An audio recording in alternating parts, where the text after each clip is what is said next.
Akşamınız hayırlı, hormatly vatandaşlar. Sapar ağa, geniş, hoş geldiniz. Hem eşeksi bolşaýaly birinji gün. O üçüňimiziň günümüz bolaydy ýaly. Käbir şertler sebäpli. Ya bolýa. Gemine salam ýigitler, iýleşler, size de salam. Buyurun. Salam, Safar ağa. Erdan Buyurun. akşamınız Ne? hayırlı. Yurtdaşlar. Sağ ol. Ne sizin hizmetinizde. Buyurun. O sapar ağa, Hı-hı.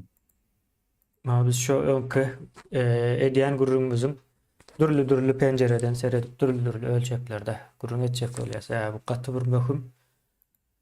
Şu zatlary gurrunna etmän täze Türkmenistan bolup bilenok. Ýagny täze Türkmenistan diýmek könedäki meselelerin hemmesinin ara alınıp birinci gurrunna etmeli.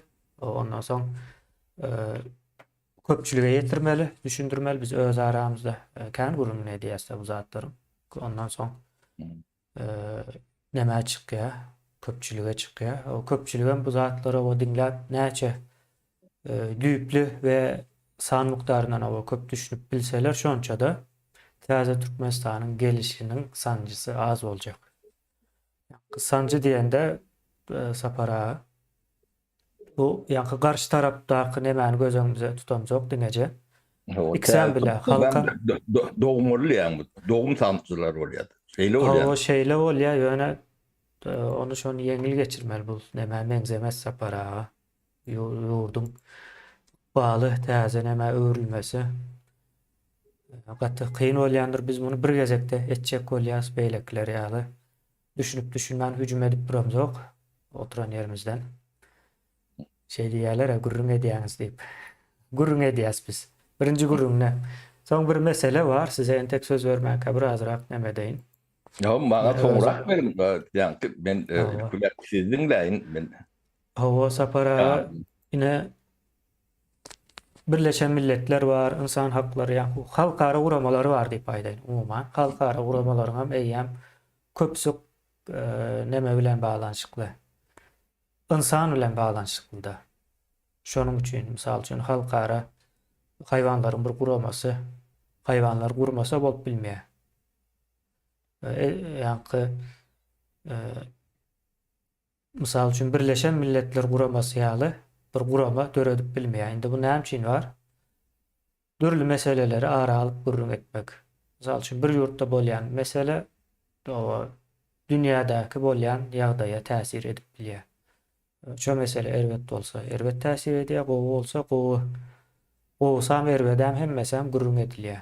Ýani Birleşen Milletler ýa-da insan hakları ýaly guramalaryň hemmejesem gurrun edýändirler. O taýda Birleşen Milletler guramasy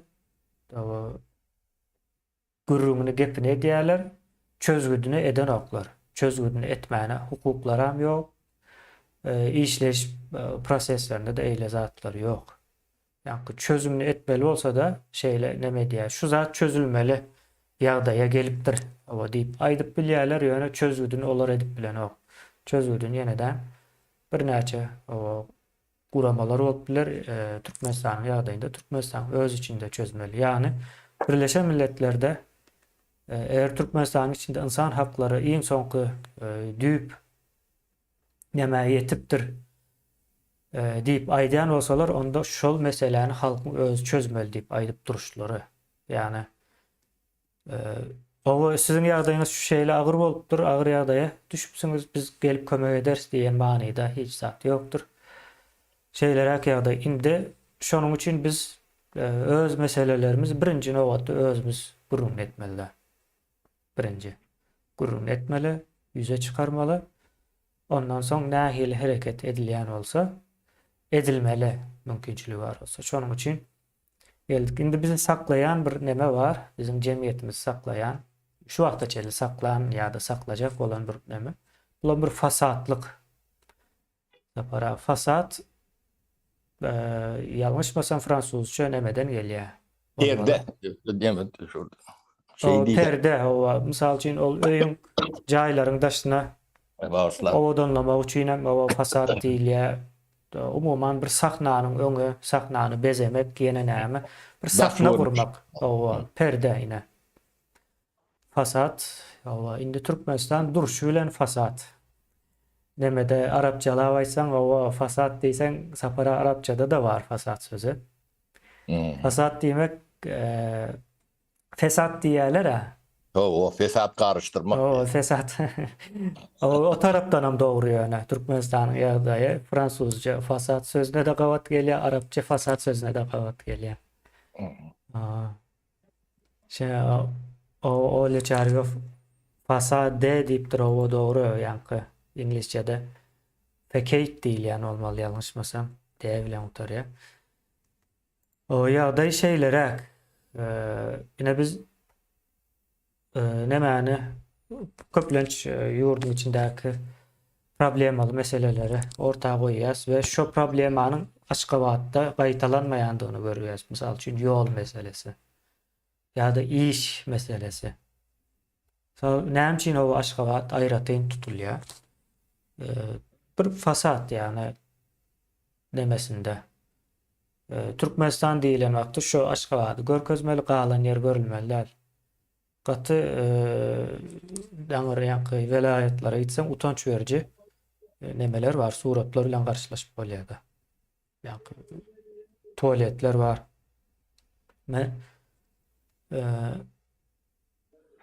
Kaçan da Daşoğuz'un bir mektebinden gelen bir 2021-nji ýylda bir surat koyupdyk.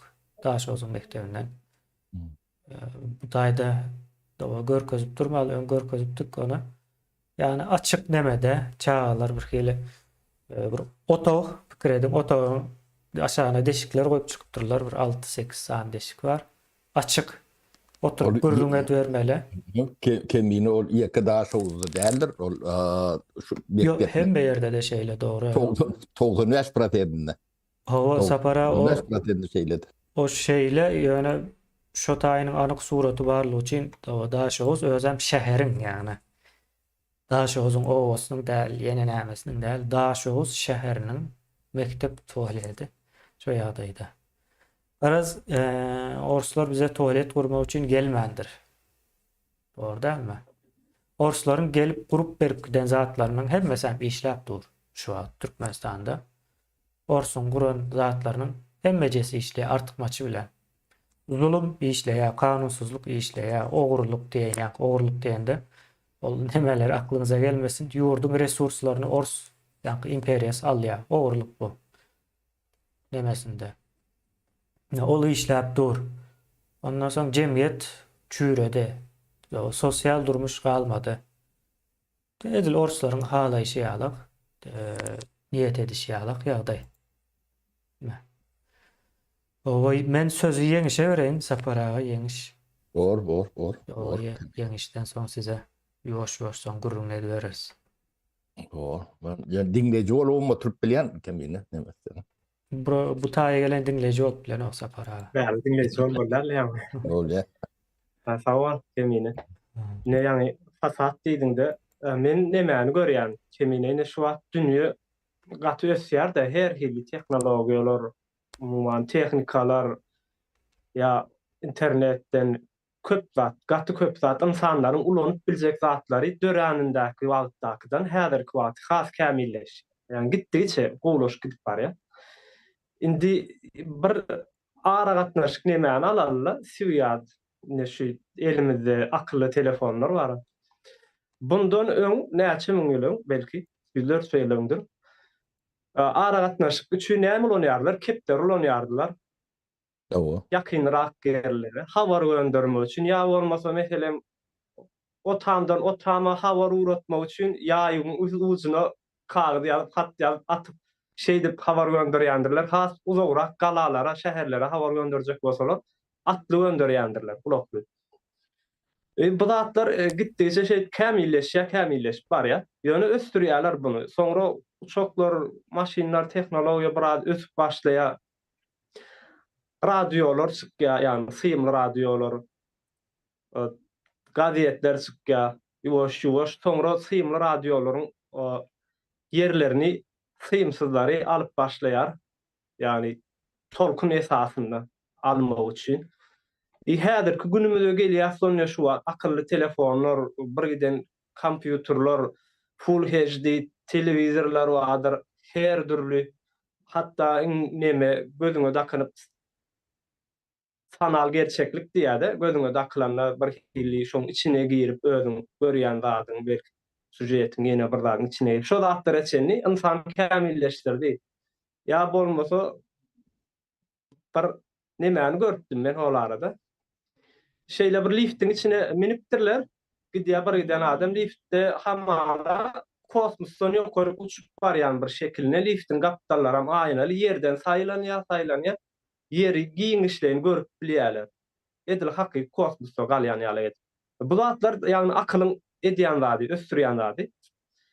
Indi bize gelenin türkmenlere, yine men 90-njy ýyllarda kiçiräjiklik çağaç oýnap ýörkär. Şo täze göçülüp barlan milletler de täze milletler biraz ýukarı çagyl tepilipdi. Bardy. Indi egerde 90-njy ýyllarda çagyl bar bolsa häzir has bu zat bolmaly. Sebäbi dünýede kepderden şu internete çeni dünýä gelip bilen bolsa diýmek çagyly ýollar has ýymşak ýollara belki asfaltlanan has ondan aýdyň ýalty arasynda bir ýerlere gelmeli. Ýöne tersine gidipdir biziňkiler ýygyna şol kepderler döwrüne gidipdir. Ýani kepderler uçurup habarlaşylýan bir zamana ýyza tarap gidip barýar. Yani görüp bilinýänler bar bolsa. Ýa-da ara gatnaşykdadyr. İnternet ýagdaýymyzam şolar ýalydyr. Şu wagt ýurdun içinde internet ýok ýa-da iň bolmaly ýekece bir ara gatnaşyk bölüm bar, o da altyn asyr. Şonuň bilen jaň etmeli. Bu da käwagt neme berýär ýani. Kesýär giden ok. Näme diýä? Abona şu wagt el ýeterli däldir diýär. Näme şolar ýaly 4-5 ýere aýlanyp soňaldyr. Hawa. Yani bir siwýat bar bolan üçin. Biz näme üçin yani öňe gitmändir. Buň sebäbi bar, akyly öldürilenler üçin. Näme gidýärdi? Ine halky bir toplum diýip alsak merdan halkyň ine biz halky bir adam görnüşine diýip görsek de biziň nämämiz var? Gözümüz var, gulagymyz var, eşitip bilýär, gözümüz bilen görüp bilýär, agdymyz bilen gepläp bilýär, beýnimiz bilen akyl pikirlen bilýär. Edil halkyň hem şolar ýaly. Gözü, gulagy, agdy, beýnisi var.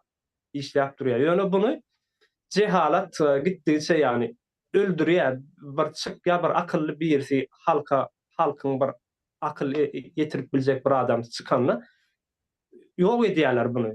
Basýarlar, öldürýärler, gorkuzýarlar ýa-da gaçyryp goýarlar ýurtdaşda çykaryp. Şonuň üçin biz şu wagtky kepderden dünýäniň akylly telefonlary tarap ösýän döwrünü biz akylly telefonlardan ýyga kepderlere tarap göçüp barýar. Süýşüp gidip barýar, ýoş-ýoş. Bu da aýdyn görünüp dur her birimizde. Ünsürsek. Fasat görnüşem maýne ýani sen aýdyp geçdiňde insanlar üçin edilýär hemmelat. Ýani ine ýurdun içinde bir atyel gursaň, awada gursaň ýa-da aeroport gursaň, sport kompleksini gursaň hemmesi insanlar üçin edilýär. Indi aýdaly aeroport gurýan, aeroportyň maksadyny bilip gurýandyrlar, şo gurýanlar aeroport gurulsa diýmek adamlar arkaýyn islendik ýerine uçak bilen uçup gidip gelip bilmeli. Şonuň maksadyň şol, ýani adamlar senden gelmeli şo taýyp diýme aeroport gurulansoň baryp gidip gelip durmaly, rahat. Maksat şoň üçin gurulan ýöne aeroport gurýarlar, adamlar çıkaran oklar daşyna ýa-da içinden daşyna salan oklar.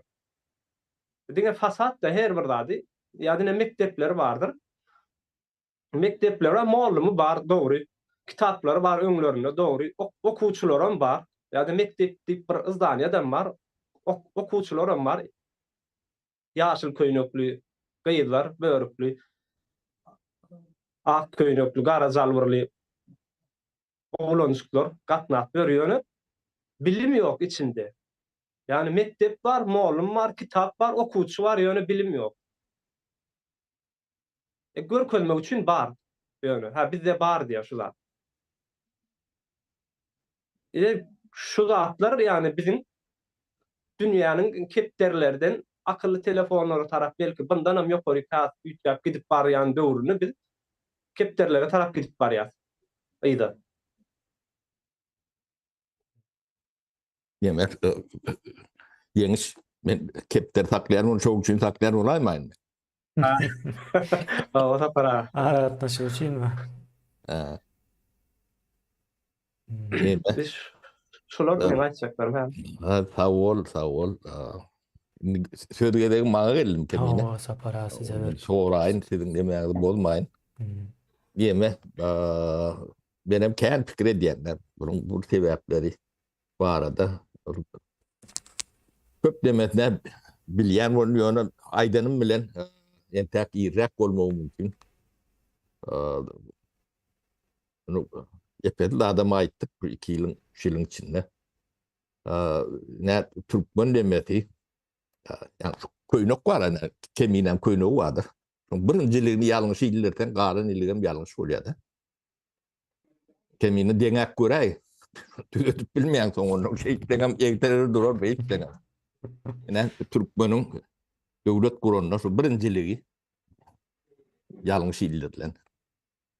Tüyötüp bilmeyenin sebebi şol, onun görkezmecek olup fasat çok için geliyor da. Onu yani fasat onu da adamlar inanması gerek de fasadı da aklı yeten adamın nokta. İnanmak için giden merepiyateler, çareler, işler geçirmeli. Birincisi propagandanı güçlendirmeli.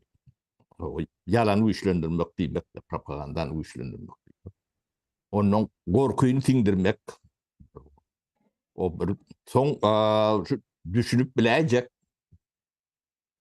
bu dağıtları görüp bilecek adamları yok etmeliler. Yok ben öldürüp görmeliler, öldürenlerini berbat edip oluyor da. Ya da titrep korkup öğüne çıkma diyalogum edip oluyor. Kaçık gider diyalogum edip oluyor. Türmelerde çüyür edip ne medvem oluyor. O göz için bir 10 tanrını yoğun edip oluyor. Ne? Kedin çıkartan şunu alak oluyor deyip. Ne? Onun başka da bu topor merepiyateleri vardır. Onun o da yeterlik değerler. Onun şu ilmin, bilimin, düşüncen çeşmesi vardır. Bilim, oku demesiyim. Şonu kör ölçmeliler. Şonu yemeğe almalılar. Onu sen yok edip bilen yok etsen adamlar üstüne çözür. Yani o bağır yönü içinde de yok. Bolmalı. Bu da atları demetmek için ilk olarak kendine güç olmalı. Edip bilmek için güç gerektir. O güç olmak için ehli ferişteni eline almalı. Yani finans akımı eline alan son onun kendine hem güç oluyor. Son onun yani adamların düşüncesine de kuvvetli, güçlü adam giydirme nimetine etmeli. Son için birinci nimetinde önüne köşk kat başlandı. Ulu köşk, bilmedim ne 100 milyon verenlerini. Yönü içi boştur. O köşkün içine yani akıl irmediği belli kalan başka ne hemen giren orada girendir, mermer girendir. Gümüş çaylan, altın çaylan dağıtlar girendir. Yönü akıl yok. Yani bolmasa cay hükümünde, neme hükümünde. Önkü futbol cay var da. Şol Türkmenistan'a şu undöröçen yetiyor. Artı ulen yetiyor. Bunu ne için ne diyorlar? Yani bu da fasat hemen adamlara neme veriyor da. Yani tuttuğunu atmak için. Yani, doğrularda da bu dağıtları yedilik gelinen tarih bunu biliyor. İkincisi hem şeydendir. Hem beceti ödünü tutlavaydı moktan. İkincisi hem ödünü ulu köşk salandır. İçi boştur. İçi manası yoktur. Madmunu yoktur. İçinde netice yoktur. O da fasat. Son bankın binası vardır. Yani içi yoktur. Şu anda çeni Türkmenistan'da. Yani, Merkez Bank dilinden dağıt yok da. Yani sonra kurup bilmediler. Yani birinci ilik yanlış indirilen son bu hiç sadını kurup bulunuktu. Adam yalıp düdük bulunuk. O bank olmasa yani fenaat bulunukta. Bolayanda da cüvden işleyen, ellen işleyen. Bu da bir yerde kontrolü verilen yarak. Türkmenistan'ın Sırıvo birce urundurlar. Onu 94'te kurdular. Bizim yemeğimizde ben doğrunda bir 4-5 ayarlı biz bilen urşuk geçendir. Biz adımdı berem doktor. Oynak gelin diyedik. Şu bir ayırmasa o çok nemesi işlen yoktu da. Ya biz sonra 100% karşıdık. Bir de neme diyenem olsalar oğru deyip çıktılar. Bunlar satıp pulunu getiren ok, nemeden ok deyip. Biz onu şu bircan üstünden tatsak geldik. Malmen gerek olsa ite dökür. Oluyor size verecek geldik. Diyem biliyorduk şu. Şu atlar ne edeceklerini bilmem şey demek böyle. Onun edecek olyandan biliyorduk. Pulu yani her işlerini ellerine almalılar. Her işte de ne öncülüğün eline. Yani David Carr'dan başka demesi ne bir elimizde değil Cumhuriyet. Sonra ölür yalan korkan ekenler. Biz bilemiz yok. Olur ağdacak olmuyoruz yok. Olur burada edecek olanla da biz edil. O beyderlikleri yok. O devletin delerine ne için etsinler diyen yalak dememiz var. O son bir canım yine de propaganda yapanlarlar. O da fatat. Onun halen hem de adım fatatta. Türkmenistan. Dine fatattan var. Başka hiç demesin. Bana göre yok. Tabii her fatatın arasında giden bu boşluk vardı. Ulu boşluk. Dedim bir edenlerine de katı bir neme diyorlardı. Grubu gödök şeklinde çağan kabul etmeyecek nimetinde de portretlen tani oylayan yerleri, nemeleri, iğrenç, yürüp, bulunç bir medeni adamın götürüp bilmeyecek demesi. Bunlar hakikaten keyifli olmalı. Yani ya Türkmen başı olmadım. O sağ adam o zatları kabul edip bilmiyor. Floryalık övüğünü, yemeğini. O da fatat için. Floryalık halkın avrayı bilen taylanan ya da halk kormat koyan yolbaş diyen yemeğini vermeliler imajı. Böyle arkası neyemediği bilen hiç kim kendi işi yok. Yani şu zatları kabul ettirmek için 50 milyondan kendi adam kırılır. Siz bileyenlersiniz. Bu bedeli var. Yani fatatlık geçmelilerdir. 50 milyondan kendi şuram öldüren adam. Özüm dahil adamına. Ödem Türkmenistan'ın kaymağı. Yen gönüllüğü.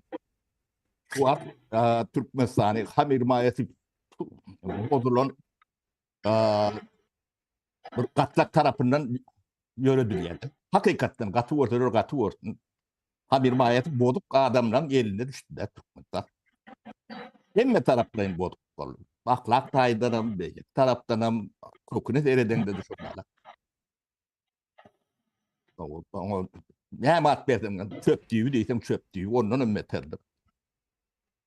Çöpten katır adam çıkar demeli olayan nedir onun bu onurulu adam tapacak banağım yoktur. Elim sıralayla görmesem. Ne bu sözleri ben aytmayın deyip demedik görün. Üstüne gelin. O benim saklap görmeyin. Yani, o dünya kideyin bu bilgileri. Hakikaten. Benim yerim bir Türkistan hamir mayeti bozulan adamdan eline düşürdü. Kulum seri işleten bağlığım hem de adam. Sol yani hamir mayeti daha ya. Tanrı da yemem. Adamdan eline. Onun böyle gör dursun. Ben televizyonlarda bir yemeğin gurur ettik de. Havar. Ya, Türkmen havarlar diyem. Ya vatan havarları. Vatan havarları. Sapara. Sonra şu long adının günde näçe bin kapı tutulýandy. Sondan başka da hiç bilgi, informasyon yoktu. Onu sen sağa adam olup o informasyonları kabul etip bilmiyor. Ya bunlar doktora olun böyle. Hakikaten şey. Bu genetik uro da. Hemen hamir mayet bozuk diyen. Sonra aydan adamdan hamir mayet bir duvar böyle. Ya sonuçta atların oyanlardır. Diktirlen atların bilen familyasını. Näme üçin goýulmaýar? Ýöreýdi. Näme koyulmuyor. Ya ediyen atlarını biliyorlar. Sapara ediyen zatlarından bilýärler, ýöne şeýle bir zatam bar. Hı hı. Yani bular panoptikon demesini ulanýarlar psikologiýasyna. Yani bir zada aýdýar, kimin aýdýany belli däl. Ýöne aýdylýar. Biri seni izarlaýar, hawa kimin izarlaýany belli däl. Şonuň ýaly bir neme. Düşünje soň ýanky fasada nemeleri goşmaly sapara biz. Daşyndaky ine Azatlyk radiosu bardyr. Jurnalistler bardyr. Olaram ýatdan çykarmaly däl. Ine şol Demek, ýurdun içindäki nemäniň Kemine bir daşdaky bölegi. jurnalist diyen demeyen gaydayın. Türkmenistan'la. Jurnalist ip neme yok. Dil Edebiyat Fakültetinde jurnalist ip bir addeleni bol mümkün olun. Sovet Tayyudunda propagandist yetiştirilen. Yani Sovet demesinin propagandasına kavat gelmeyen kitap yazıp sen çıkaracak manağım yoktur. Son için bunlar hem de biliyor. Ayakta duran demeler propaganda. Ya sonradan meşgul olayan sana iş veriyorlar. Yani jurnalist olayan, redaktör olayan, neme olayan. Komünist partiyan siyasetine kavat gelen demeleri sendir olayan da. Son için o yani Türkmenistan'da ya da Sovet demesinde o jurnalistik fakültet değil ya oluyor. O da fatahatta. Yoktur. Sovet Tayyud'un jurnalist yoktur. Oraya Türkmenistan'da dipnem etmeyin. Yetiştirilen nokta. Yek Türk prirodna adaryon adamlar yani seviyeli bir demesi var adamlar çıkıyor bir de yarında. O da nemedir? Toğunu çenli neme değildir. Ne? Pozunu alıp görün. Jurnalist olsa şov olmalı. Birinci jurnalist. Öyle mi diye. Tabii Tayyud'unda diye jurnalist yoktur diye. Doğru. Yani öyle. Ben jurnalist diye olayım. Ne? Uç dövründe şu at ses çıkan değildir. Yok. Jurnalist olsam toğunu çenli olmalı. Şertli. Neme uğra. Yağdaya uğra. Yağdaya uğra olayan. Ona adı başka da at oluyor da. O bir temamızdan çıkmalı. Ben yemeden çözüsü de vereyim. O sapara yankı yine Yeňişiň aýdan demesine geleýin ben. Yine bir fasatlığın barlygy belli. Yine şu fasadam ýöne seni ösüşe alıp baran o. Yalandan yine bar dip görkezliýär. Ýani mektebatçılar o akıllı ýani taktalary görkezýärler, ýene bir zat görkezip mektebatçılar ýöne yine ýanky tualetini gurun berdiler. Ýa-da çarjyň el merkezinde bir tualet. Ýani ýokarsy açyk, kapylary ýok, şäheriň orta arasynda. Ve adamlar şonu ulanýar, aktiv ulanýarlar adam.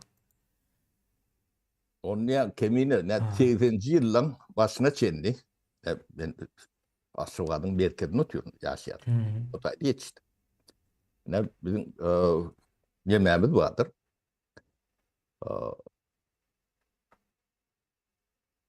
İki padyeda, yani iki neme üyü, bir tuvalet dışarıdadır.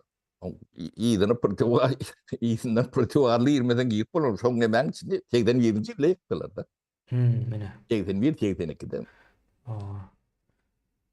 Son sapara yine şeýle bir ýerde ýaşap ýörler. İza gidýän ýanky, dowamly iza gidýän bir ýurt halyna geldi ýöne. Ýanky ösüp barýan ýaly görkezip bilýärler. Soň adamlarda şu galýa. Ýani soralan wagty resmi maglumat aýtmaly ýa-da öz durmuşynda ýaşap ýörenimi aýtmaly. Ya şu Resmi arasında- kursun ya Badar kursun diýen ýalyk. Hawa häzir dollar näçe diýip sorasalar. Hawa döwlet kursa pelança o bizem ne Garabazardan pelança alýas. Diýmelde. O bu yalanan diýana- däl öyle durmuşumuzdur. Bolup durunda. Bu dollar sapara dollar aýdyp bolýardy soň. Ya Türkmenistanda durmuş nähil diýip sorasa. Geçen söhbet gurun berdi sapara gülüp öldüm haýmana. Ya yurdun içinden ajan edýärler diye ay şeýle taşına çykyp bolanokmy, işlemäne eýle beýle Ýewropa gidip bolanokmy diýip maslahat soraýarmyş. Soň kıyın içinden çıkması yani şey düşündürüp dur o taýlaryna o girip durmaýyn soň izinden soradym diye. Türkmenistan'da durmuş nähili ýaşaýyş nähili gülýal diýermiş. Gülýal uruş ýok, söwüş ýok diýip aýdýarmış da izinden. Soň menem aýtdym diye. Dost diye iň gowus sen daşary ýurda çıkma daşary ýurda diňe uruş bar diýip aýtdym. İşe köp ýöne urşan bar diýdim diye. Yine yani näçin aýtdym bunu sapara yine yurdun içinde bir fasat bir maglumat var. Resmi bolan, yani resmi bolan maglumatlar hemmesi fasat. Ýöne senin öz ýaşap duran durmuşun var. Yani ikisi bir ara gelýärdi. Birinji iş soraýar, taşına çykyp işläp bolanokmy diýe. Soňra o ýurtda durmuş nähilise gülýal uruş ýok, söwüş ýok diýen ýaly bir näme. O bilýär ýani näçin soralyp duranyny bilýär. Eýýär. Yani ruhu duyýar bu soraň nira barjany. Soň şo taýda göni fasat bolan saýlaýar. Fasat bolan ýani özüne bir aldaýar, garşysyndakyna aldaýar mykany pikir edýär. Her kim bilýär ýurdun içinde. Tualetlerin ýollaryny görkezip dursa Afrikada ýok beýle bir zatlar. Afrikada ýok. Eminem men iki kursun wadygyny men özümden bilýän. Men bir kurs bilen ýa men ogry. Bir kurs ýok, kurs diýen zowat kursa ýok diýen. Resmi kurs bilen Barmy zowat kurs? Ay, bolmasa da şol iki sanak neme var da yani resmi ne diýil ya taňa daklayan neme resmi däl neme bilenem sen bir normal adam men öňkü zapardan gurrun görendir bir kollega 86-njy ýyl yani Hlapko Widila diýip giden bir proses ähli Sowet Soýuzyna geçirýärler da şu orta döwletlerini yani korkuň içine salmak üçin edilýär. Her 10 ýyldan edilýär. Onu bizinkiler bilen 10 ýylda ýa bir çok çalışýar da. Ondan öňki edilenler ýatdan çykyp gidýär, onu täzeden bolanyýarlyk bolýar da. Her taparam. Onun her kwartalla 86-njy ýyldan beri Gotagroprom gurdular. O bir de ogru diýip, o bir de kän iş vermediler. Yani Minflopkopromdan demeden adamdan 80%'ine, 90%'ine iş vermediler. O siz ogru diýär. Bizim resmi kurs bilen biz ogru. O ondan köçä dedim bilen oklar. Sebäbi ben üstümden şu wagt 5 tane ugalawny iş var. Ben öýden çykamda çağırım bile hoşlaşıp çıkýardım da. Yani sugorly besmişok taýin o 4 ýyl şeýit gatnadyk da ben işe. Ondan işe de önü gelmeşek gitmeşek. Näçinji ýyllaryň gurrun bu sapar ama. 86-njy ýyl. Ha, 86-njy 1986-njy ýyl. O padwalla ne şular derlerde işlertiň näme diýip deme diýerler. Ondan bolýa dikkat napýar. Ondan her kwartalla kollegi diýerler. Şo kollegede birinji sekretardan başga adamlar var da men protokollar vardır, atları tanaýyn. O sekretar ska, o hojurk var da sekretar Uradov.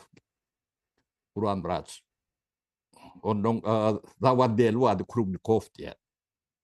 Ondan prokurorun adyny bilemok bir ors familiýasy var. o KGB'nin nemeti vardı. Ornatör mi, başlığı mı? Onun hem de ministerler var. Onun sütten hem de militer nemeti olsa emgeden ministeri var. Bu topar. Onun şoňa bizi yörüte çağırdılar da 800-700 adam da var. Nemäňsi dıkım dolu. Onun partasılan içinden men onun atıljaga bir yörüte çağırıp getirdiler.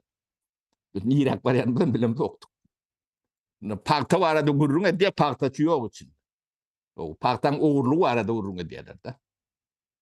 Onun ay kän gurladılar bular oğru nähile erwet neme zat tip onun ahırda bunu nädip ýoňlanmaly.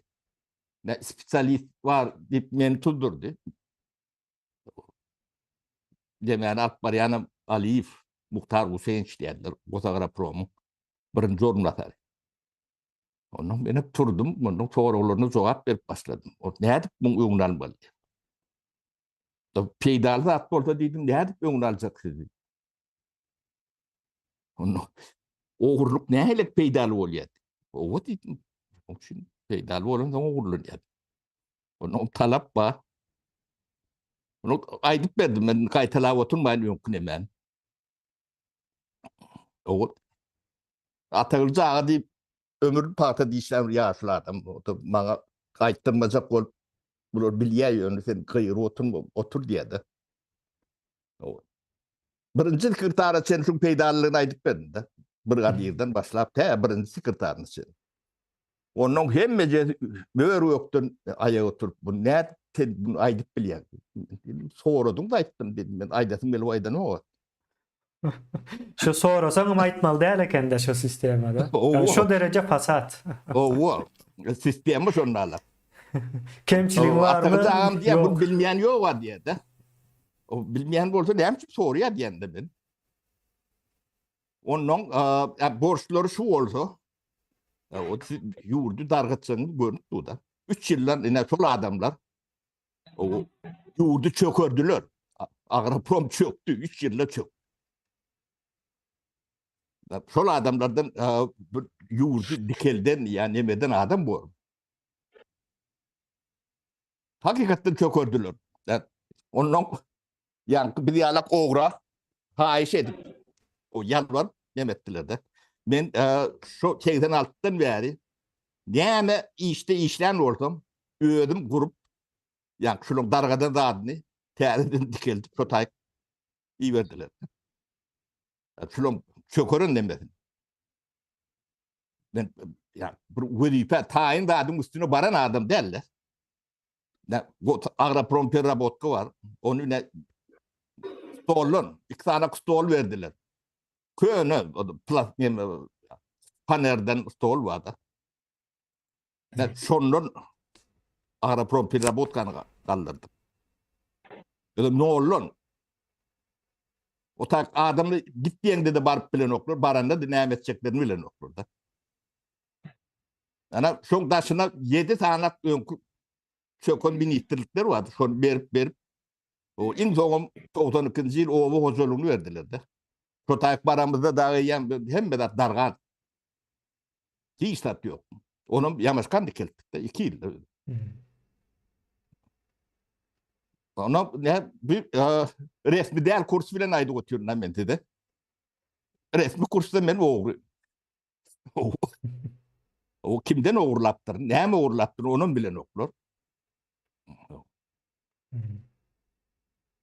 Ana resmi kurs bilen deme şu da atlary men urum berýände, men urum bermeliler. Bu da bir jurnalist wa bolsa şolary urum bermeli. Olar şol ýa ogur diýip nemäni çykarýan şolar ýa. Sapara Sovet sistemasynda geçen ama gurrun verdim de ýene de başgaçara diýip aýdaýyn. Ýa Sovet sistemasynyň ykdysadyýety diňe kiçelýän bir ykdysadyýet. Onun ösme mümkinçiligi yok. Onda da onun ýaly ullakan bir neme territoriýada nemetjek bol elinde saklap ösme mümkinçiligi yok. Ters gurulan. kiçelýär. Yok, ol yeme kemini onu beylenem etmeler, düşünmeler, ol işini bilen, o yani inisiyativan alıp bilen üstüne, yani inisiyatif için çok cezasını çekmeyen şertlerde, o Hmm. yani Yo sapara ol ine promotörlükle neme gösterip giriyor. bilen adam ken. Yo ine olaram şey diye sapara. Olaram yani aydan vakti biz dünyadaki akli sistemden gowy işleýäs näme üçin inisiativany öz üstüne alan dip orta öňe goýýarlar. Ha yani yazgyda hemme zat gowy işleýär. Yani praktika gelende tersi işleýär.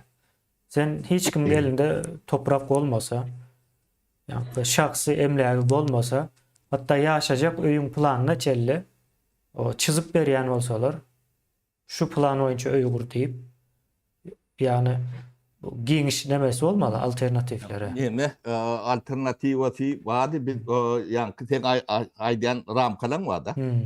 Şu ramkalan hiç yerine sığamız yoktuk. Hmm.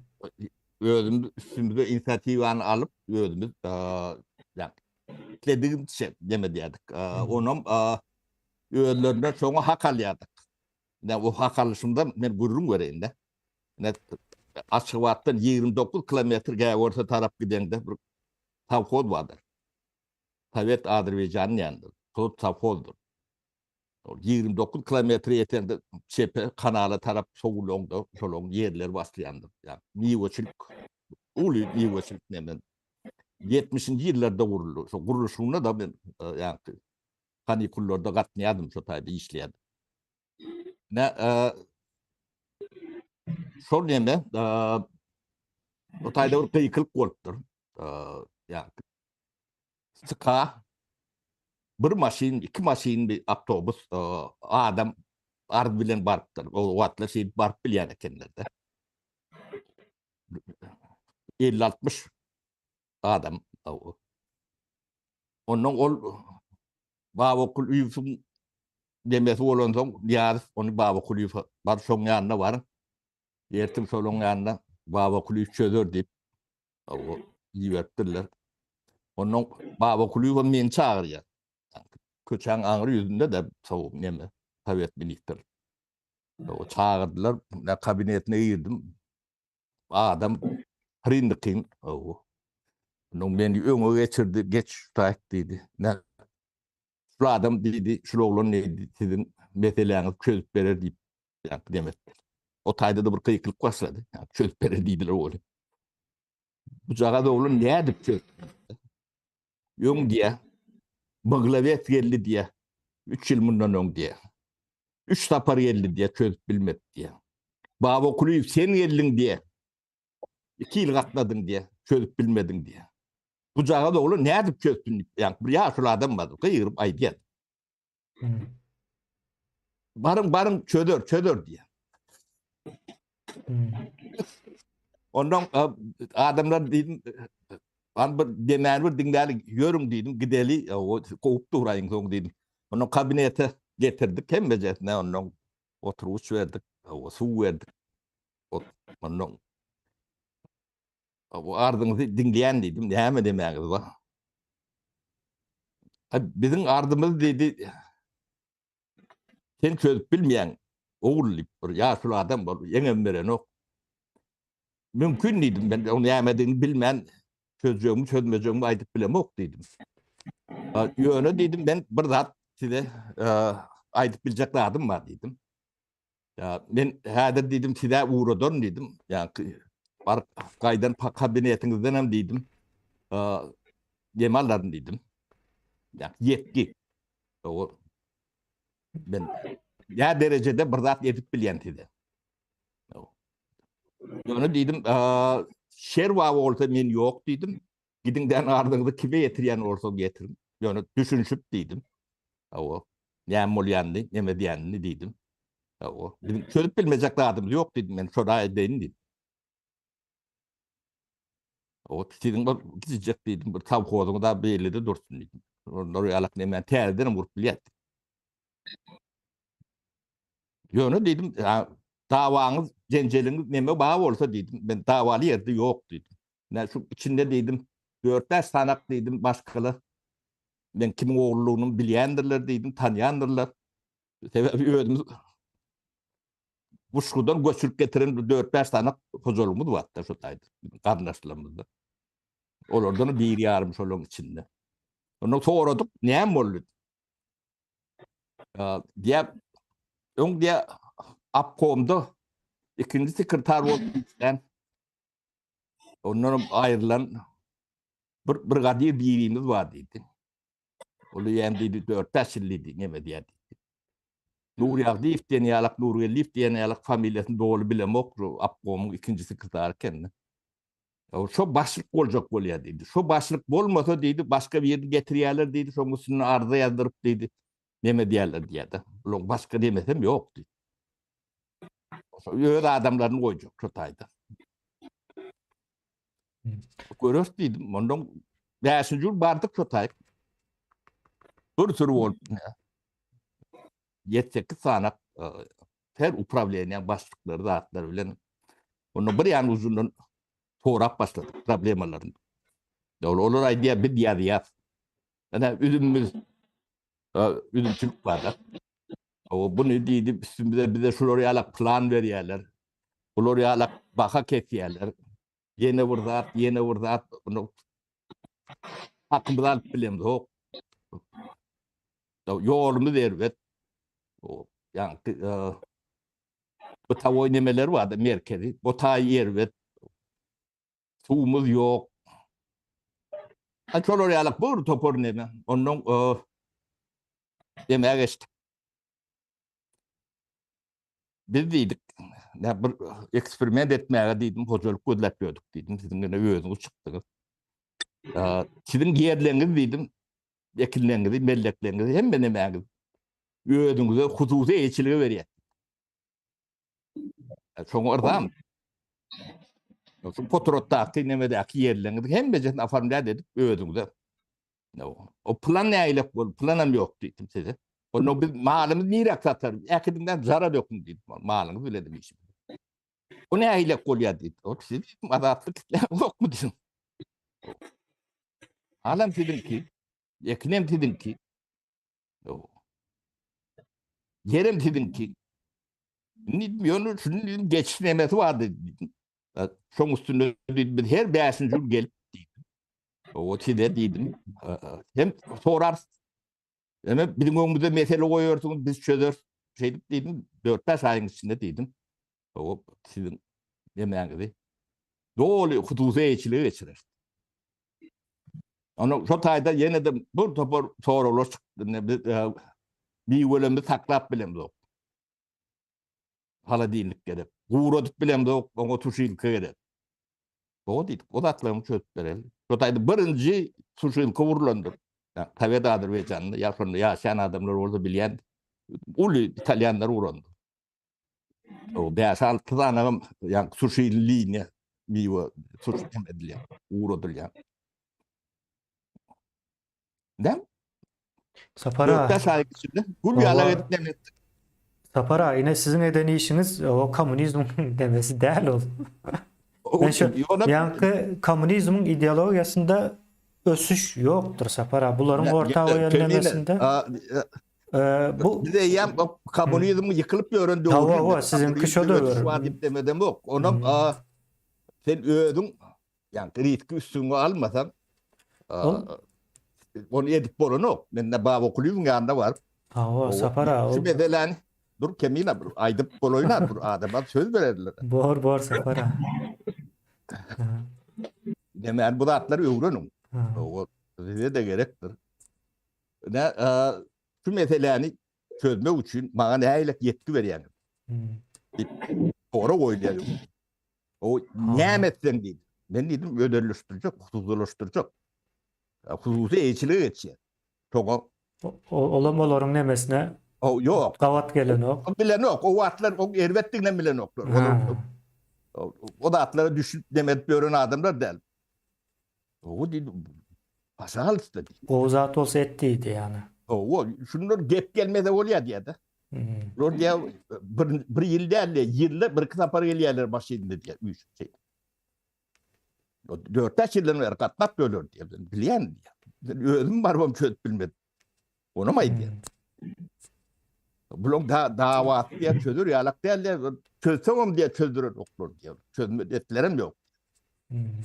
Onu benim huduza yeçilge verelim. Biz bir yerden başlamalı. Şundan başlayalım. Bunu doğru huduza yeçilge geçirdik. O ni çok sabho nem oldu sonunda. Ve son sonra çok oldu. Sol ne biz 94. yılda işten ayrıldık.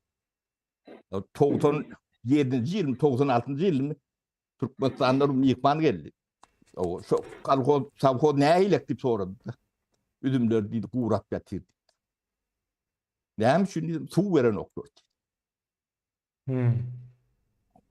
Su vermesem ötüm kuruyat. Suum dövdü. Yani etçeklerden yok. Ne şu kalkoda tabkoda ne için bu adam vardır. Şöyle biri ne şeyle oldu eyle oldu deyip aydan o. Ne huduza yeçilip şu aydan başladı. Öyle 92. yılda ben yani adam minister bolan bu hikayem geçmedi de şu çağırıp şey göründürdüm. Ova Sapara Gutay'da nemedin. Ova deminiz toparla. Son yenişe söz verecek ben. Şimdi yankı neme diyecek olayım Sapara size yem ol komünist demen yıkıyanız otayda hazır gururunuzdan. Şimdi komünizm öne sürüyen, yani öne çıkıp öne sürüyen ideologiyası şu. Haksızlık var cemiyette. Baylar bay olup gidiyor, garipler garip olup gidiyor deyilen bir nemeni öne sürüyor. Şoň esasında da gurulan diye demek o topraklar hemmesi adamların elinden alınmalı. Bir wagda gowy bir neme görünýär, ýa gowy bir çözüt görünýär. Sen bay diýen adamın o wagtlara ýa nemäniň soňky döwürlerine girýär-de. Endüstrial rewolýusiýanyň birinjisiniň soňky döwürlerine. Men doğru baydyp bereň. Ne şulon baylardan toprağı alıp halka verdik diýäniň sebäplemeti. Halka verdik diýär dolýan halka veren o. Hawa ine şol fasad nemesine fasady halka verdik. O ýöne toprağı diýär. Hawa se Sapara onu den şekilde hem kime bir toprak berildi diýmem özem bir ýa-ni düýünden bir ýalňyş bir zat. Aýdala o aldylar hakykatdan paýlap berdi diýeli. Soň bu toprak misal üçin bir adam işlemek islanok, dur, boş dur. Beýle kaýdya şu diýe işlanok diýe şonam alsam koşsam o has köp görecek diýe. O kanun ýok. Misal üçin komünizm edildi şeýle gurulanmalsa. O beýle de däl ýani. Yani Kamsamolla işlemesin çünkü o atlas Kamsamolda o Kamsamolda işlesem hasam çuňur düşünürdüm ýöne. Komünizmki o biz gowy durmuş getirýäs. Deňleşdirýäs, o alýas, o berýäs diýilen ýalyk deme bar. Bir ynanç bardy umumyň. Orta ynanç atlyp durýar. Bu hakyky nemede praktikada bolanok. Bir adam o toprak bilen işlemek isleýär. Bir adam ýok diýmen pilot boljak diýär ikisini düýümden başga bir zata. Bir ýene bir zat etjek diýär. Ol başta giren wagty toprak bilen baglanyşykly. Toprağı alsaň eýýän jemgyýetler ösüp bilenok başlangıç ösüşi üçin hemmäniň bir toprakdan geçmegi gerekli. Şo ýok. Soňra topragyň bahasy ýok. Diýip näçe wagtdan gurulma edýäs. Topragyň bahasy ýok. Näme diýip şu wagt bizde topragyň statusy näme belli? Eýeçilik statusy näme belli? Şonuň netijesinde getirýär bize şu günkü günlere. Hiç duýgumuz ýok. Watanam eýe çykylmalymy, çykylmaly däl meselesinde. Şonu demetjek bolýan, ýani fasat bir sistemanyň getiren ýa zyandary şu wagt bir nemeden çykdy. Ýa bir döwletem bolup bilenok, jemgyýetem bolup bilenok bu zatyň içinde indi. Gynandyrjy tarapam ors taşlawam gidenok şu wagt eçeldi. Taşlawam gidenok. Neme kemine ne şu at real ne yağday. Yani bu at del 20-25 yıl devam edip geliyor da. Ne köyünü sistema, yani Sovyet plan ve sistema değil ya da. O plan bir idare vardı. Hep mezarda planlaştırıyordu. Planlaştırma nemeti o gerek vardı. Onun manasına mazmununa doğru düşünmeliler. Hem mezarda yok edip nemet görmeliler. Planlama teşkilatı hem de devlette vardır. Tamam meclisine nemeler. Türkiye'de de vardır. Ödüm yani devleti bir yerik alıp barayan nemeler, şu planlaştırış nemelerdir. Şu tayda oturuyan büyük nemeni. Yani devleti görüp nemede oturun kadırlar etşiyendir şu tayda. Köyünü neme yıkıldı, kâdi nemede kurulmadı. O aralıkta yemediği belli değil bir substrat var da. Yani şunu fasat bilen yapıyorlar. Anırtı yankı çerçeğin yani merkezin nemesindeki tuvalet diyorlar. Tuvaletin önüne yani duvar koyuyorlardan koyu yani surat gelmiyorlar da. Yani dahil neme. Anırtı yani foh. Yani Türkmenistan edil şunu alak neme. Değil mi? Bir fasat var. Sebebi bir sistema o geçiş kıyınlığını hem de kişi düşünüyor onu bilmeyen adam yok. Sonra da bir geçişte uğrayıp bir dövür yeme diye. O da bir yıl ikili de olur nokta. Belki de 4-5 yıl gerektir. Çok geçişte uğrunu ne bir geçişte uğrunu işledik. Çok şunun infativanı ölçümüz alyadık. Olur nimetmelliğini görkezme de öğretmeli noktalar. Yani savkoz mıtallar. Sotayda devam etmeliye de metelen çöz diye. O yani metele bilenim işi yokken. O Tüz komünizm. metelen çözme için senin full demen almalı. Doğru yetkin almalı. O ne desin elde edip bilen. O ne desin elde edip diye de. İşte ayır, işte tekidle, işte ne o kenki diye. Sotayın gep gelmede oluyor diye de.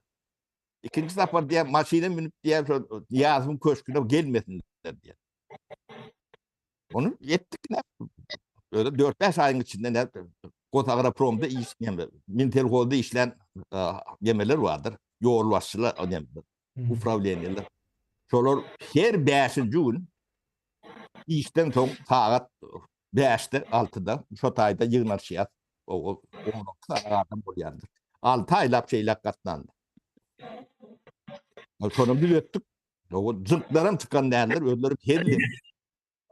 Onun şunu görüp kaptanda 14. BMK bir deme vardı. Tavuk oldu. Orada Muhammed başlığı demet. Bir de şu olur yalak. Eksperiment ettiğimden dik gelirler. Olurda da etip başladık. Son beylek hocalıkları geldi. Şeydi o 17 mi 18 sanak nemelerde yani yalak eksperiment etip başladık. Hudusi geçiriyor. Hakikaten hudusi geçiriyor. Yöne bizde neme yok. Yani kanun tarafı bizi eğere nokta, yeten nokta. Ve aşağına yem kanun gelmeli. Biz kanun ister, kanun çıkart bilem de. Biliyorsun teklif verip biliyor.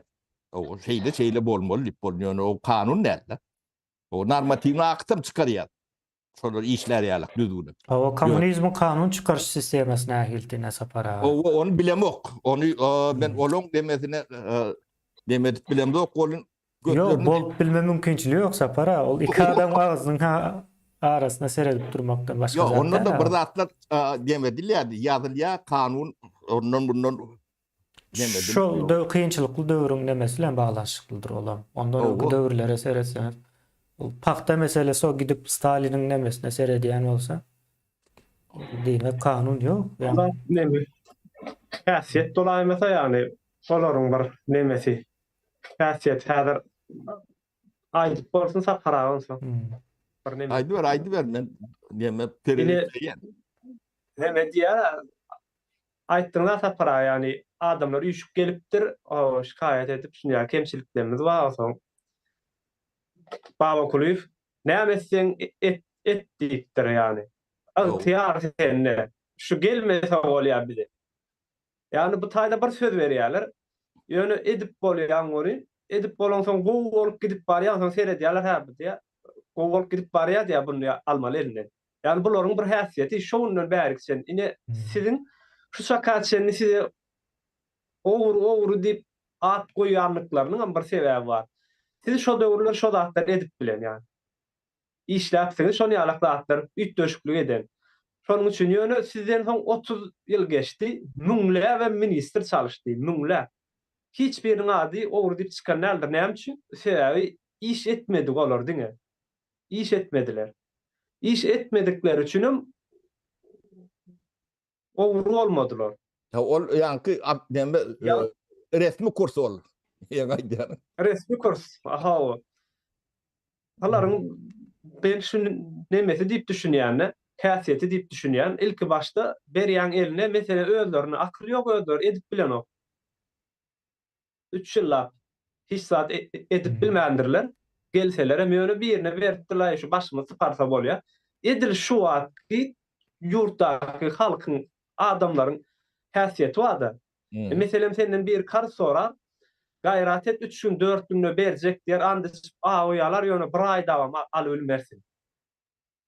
Ýöne ine şo wagt aýdylan adam şolar ýalykda size näme edip bitirip bilseň bitir diýe. Bu bularyň häsiýeti bitirýän bolyn elinden alýarlar, ýekýarlar o ýerine. Yo, şol nemäniň esasında gurulan o kommunizm meni şonu düşündirjek bolýar. Yo, o taýda eýem kommunizm dargan wagt. Yo, sapara Yo, o o sisteme taýda. dargap biler, ýöne düşünje, o kommunizm gurulman kada bardy o düşünje. Birinji düşünjesi şurada var, bar, guruldy. nerede? O yıkılandan soňra bol düşünje şu wagtam dowam edip berýän kommunizm ýok Türkmenistanda. Neseret bir keselleýän adam sende. Yaram o keselleýän bedenine virus düşýärdi. Sen şo virusdan saplanmasaň açylan o keselin. Ya bolmasa yarım saplansaň ýene bir gezek hemen gaýtalan bilýär. Ine kommunizm ýykylly ýöne şo taýda şolaryň viruslary bar içeride gally. Soň şo kommunizm häzir ýene gaýtalandyrdylar da ýanky kesel ýene täzeden gaýtalandyrdylar. Aslında bilinmedik bir zat bolmaly bu. Yani şo viruslaryň bardygyny egerde bilen bolsadylar, şo döwürüň adamlary aýrylan bolsady şolar, onda başga çarak giderdi işler. O bu Deme, gençler, ýaşlar o yankı uzakdan yani bir zatlar diýmek, nemetmek, pikir ýöretmek gowy zat. Ol normal ýön ýetşen ýerimizi ol 70 ýylda adamlaryň beýniti formirawat edilen ondan birden çykyp boranok onu hemmek düşünýär. Şondan yankı inisiativaly adamdan üstü bilen çykyp bolýanny bir görülle görkezmeli. Ne biz çok görülläni görkezýärdik. O Bahadır iqtisadyny geçmeli kabul edildi. Biz şoňa inandyk. Misal üçin onuň belki hakykatdan ama aýdylandyr.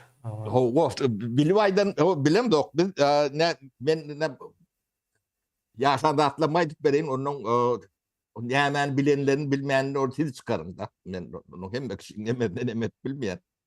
Ine Owa hojalyk ministrliginiň 1992-nji ýylyň bilmedim ýanwar aýlarymy şonalak ýa-da 2-nji aýmy 3-nji aýmy ýani ýadyma düşenok. Şu alan önümde 1 aý geçdim, 2 aý geçdimi. Baba Kulüf diýip deme bar bizim ýani bizi kuruyur diýen zampret ýani prezidentin birinji ornatadlaryndan biri. Biri ýani owa hojalygyny kuruyur diýen. Şoň tawinlerinden. O çağırdı, geldim o. Onun şu da atlara dedi sen jogap berýän diýdi. Onun ilk bilap dedim näme zatlaryny aýtsaňyz dedim. Jogara Kulü Baba Kulü diýip o wagt şey tutýar dadyny.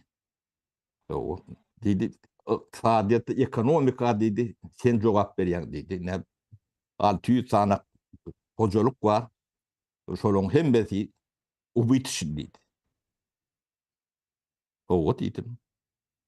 O bu işini o vatan ýerde bergili, hemmeten bergili. Olar ýaşap bilen o. Şoňa da sen jogap berýäň diýdi.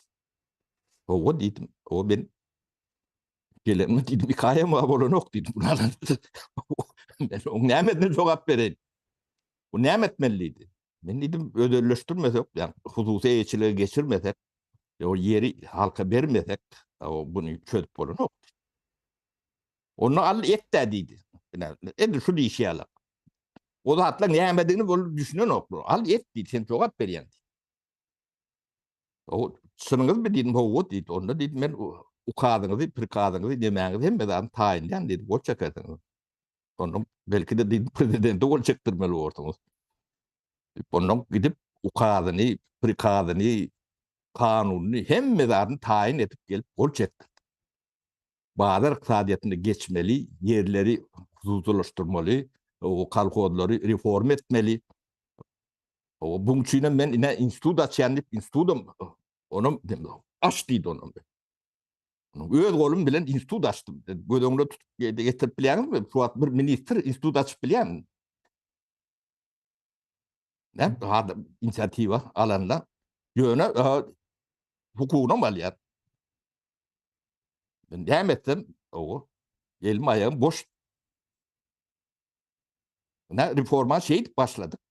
2 yılın içinde biz 70 mi 80 mi? Yine bir yıl mı yeten oktu da ben ne bileyim sonra. Ähli kolhozlar hususy eýçiligi geçirýär. Özüm şunu ýeke resmi ne gaziýet, ne telewiziýa, ne korrespondenti, ne beýlekçi bir ýerde ýeke tapar agdan nädir? Sapara şunu men alayın şu temany. Näme üçin ýeke sapar agzam ýa? Komünizmde kurulan neme dowam edip dursun. Belli bir gatlaklarda ýykylan boluplar, onun birinji ziýan görjek tarapy ykdysadyet. Ykdysadyet ýykylypdyr o ýerlerde. Kim gelip galdyrsa galdyrsyn diýip durýan galdyrypsyňyz. Ýöne käbeyle pudaklar onuň dura. Esasan propaganda bölümi. Iň güýçli, iň ölmejegi. Yani şu adamlar mazara gidýänçe şu demel durýar da. Ýene sapar entek ölene wa. Şu nemede yetişen adam ütkämen bilmeýär ondan soň. Ütkämesen mümkinler. Säbäbi ol şu öz ideologiýasyny kabul ettirip öňe sürdürüp pikirlerini ayakta galyp bilýän bir neme. Şonuň üçin hem etmeli, häzir hem şu zatlary edip böre şu neçelliğine. Hiç neme diýenlerdir. Ýene komünizmiň şu döreden ýa yaradan nemeleri bir tarapdan ýykylyp neme diýen bolsa beýlek tarapda dowam edip durdy. Yani näme üçin bermeýär? Bermeli. Bermeýän bolsa olaryň protokolunda ýa-ki işleş ustavlarında ýok. Bermeliler. Kemine olaram o görgülerim bilen okdular. Hava bilýänler. Boynumda almaly. Ýöne ne biz bu zatlara düşünjek bolýan bir sürü adam bardy. Yani şolardan biz bir reformator reformator ruhly ýöne bir formalny neme dedel. Şolar ýalak bir 8 sana grupamız bardy. 40-50 adam var. Oňlene günne biz çayhanada duşýasa ondan aktif günne 2 3 4 gerek orada 5 6 saatymyzy harc edip şu zatlaryň üstünde işleýärdik. Ondan bunu halka nädip ýuwaş öwretmeli, enlik etdirmeli, görüllü görkezmeli, nusga görkezmeli, nädip etmeliligini demetmeli. Oňa giden ilkulap bir addel bardy. Addel privatizatsiýa diýerler. Soň ol addel kiçi boldy. Onuň upravleniýa açdyk. Upravleniýa diýip onuň içinde 4-5 addel bardy. O da kiçi boldy. Soň glaf diýip demetdik. O giden ýanky proses bu ýöne taparaga diýdi bitdi däl. Ol içinde bir kanunly, bir normativni akty, bir metodikasyny, metodologiýasyny, ýene biri O her pudon özüne göre nemesini bir topor iş yemetip Hmm. Yani bu gelli meşek gitti meşek ya farmanlı zat yok. O tayda hakiki iş nemesi var. Onun biz kağıtları aklım diyeten yok. O praktikamda yeten yok. Onun kaptalımızda 4-5 tane konsultatlarımız var. Hollanda'dan vardı, İsrail'den var, Hmm. o Germanya'dan var. Onun şolar bize yani görkezmek için 4-5 sefer neme dektiler. Gruppa bilen Angliyan torz ettik. Hem menemeler neyle strukturları var, ne işliyor, neyle olmalı. Germanya'nın yani İsrail'in kıyını hem mecetin öğren, hem ediyat hem öğreniyat. Hmm. Hem öğreniyat. Neme de der. Bu da atlar giden bir ulu bir işti. Bu biz yani zekiğimizi yüreğimizi koyduk. Bu da atlar bana yayla neme geliyenlerini bunu eden biliyordu. Biz eden dağıdığımız yüreğimiz bilen ediyatta. Böyle neme pul için yani neme için değil, avra için değil. Bizim adımız tutulayan yeri yoktu. Bunu şu vaat biz şunu edip bileri yalak. Yani intelektüel potansiyelimizden vardı. Maddi potansiyelimizden vardı. Düşüncemizden yetiydi. Ben şu vaatlar, şu vaat taparağadan hat zekiydi. Hat işenir, hat ne adamdı. Gözüm ayağımı kasanır o çıkıyordu. Hmm. O sizyalak yumuşacık yaşayıklar değildik biz. O bir görsün o Sibir'den çıkıyordu. Vladivostok'tan bir görsün Nakhotko'dan çıkıyordu. O hem bir de yolumuza koydun meseleni. O Sapara Çocuk kaydıyorduk. bunun kıynandırıcı tarafı Orsam diye bir 2 minut arkama aylandım bular nemeler ediptir deyip şeyle Gördüm, olan olmalı.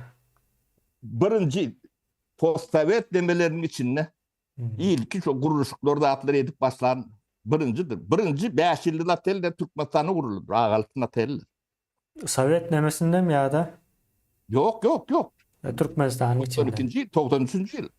Yo men Sovet boyunca mı ya da O Türkmenistan? Sovet sayıldı. Ha, Sovet Soyuz boyunca ilkinci 5 yıldızlı otel Türkmenistan. O. Hmm. Terde demetinde beyan köyünü nemeler. Hmm. O bu topor fabrikler nemeler. Biz de çok ministeriyeler ve beriyalar ve olun problemlerine ait başlayalar da. Yani Pradavaş prom verenler yani önümlerin saklayarak demeleri yok da. Yani Aşkavadi üçün etmek için yani kertişkanı bir yıllık yiyeceğini, kış yiyeceğini yığınak koymurlar. O da çüylüye otaydı. Köyünü sevmelerini. Pomidorun şonunu alak başka da bir topor. Keşirin, yemeğin, şunluğun, göğürün, leherin bir topor zatlar vardı. Ne, birinci edenimiz ne şoları? Hmm. Yani 17.000 tonluk soğuk kova deposu vardı şu an Aşkavad'da. Yani şunu tatp ettik. Özüm 91. yıl olayım o mümkün. 92 yıl. Şu vakta mı lonyalar mı ka? Bilem yok. Bu at olunmalı. Başka soğuk kova depo değilen atmır deme değil. Hmm. İçinde ıskıladı etmiyorum olmakları mümkün. Batı ıskıladı odur. Türkmen'in demesi. Ütgöş. Aras Sapara aylayanınız yine fasattan tapavutlu ne şeyle oluyor diyeniz yani. Bir O şekilde. içinde o bizimki yani iyi işi gören, gıdıklayan deme tarafı yok. Fatadın. O bir nimet bir örümdür. Hiç kime bilen yok. Yani iş. Biz şu demek içinde 8 mi 7 mi hususi kerhane açtık. Şolar hem becetin hatavi kitabı bizdedir.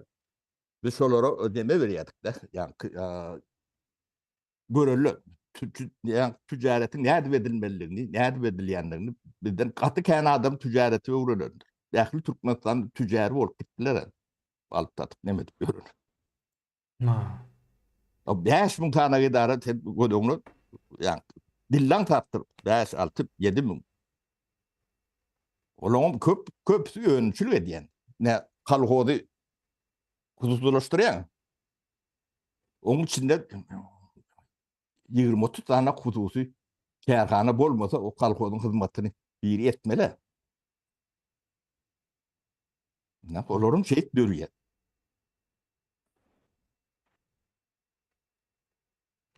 Ýöne ýaňky edilenip görmän, nemetmän bu zatlar ýöne şeýle dip nemetmek dogry dämi kendine? Owa menem sapara şonu demedi ýa. Ine siz gurrun berýäňiz. Häzir ýurdun içinde bolýan zatlar barada kimin pikiri bar? Misal üçin näme üçin işsizlik bar? Düşündürmeli bir yere. Ha, bunu düşündürmeyen olsa bir fasatlık var var da, bu tayda. Düşünmeyen adam düşündürüp bolýan nädir kemin? Adamlar bu zatlar Yo düşündürüp bolmaýar. Onu bilýäs. Ýöne gowy diýip görkezýärler sapara ýene şu tayda. Ýene ana düşünmeyen soň sen erwet diýip görkezip bilen o, gowy diýip görkezmeli bolýan. şeyle bolaymaly o.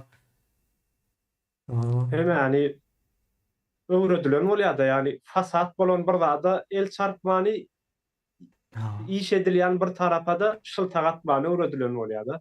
Halklara, Yo bular ýöne owa bilmeýänliklerinden bilýän bolmaly.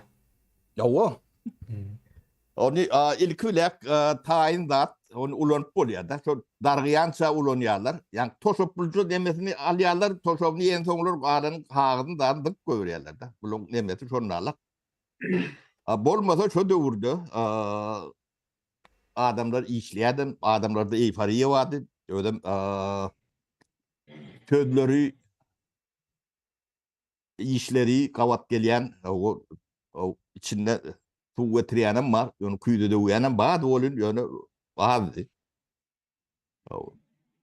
Adamlar kendir yalançy däldi.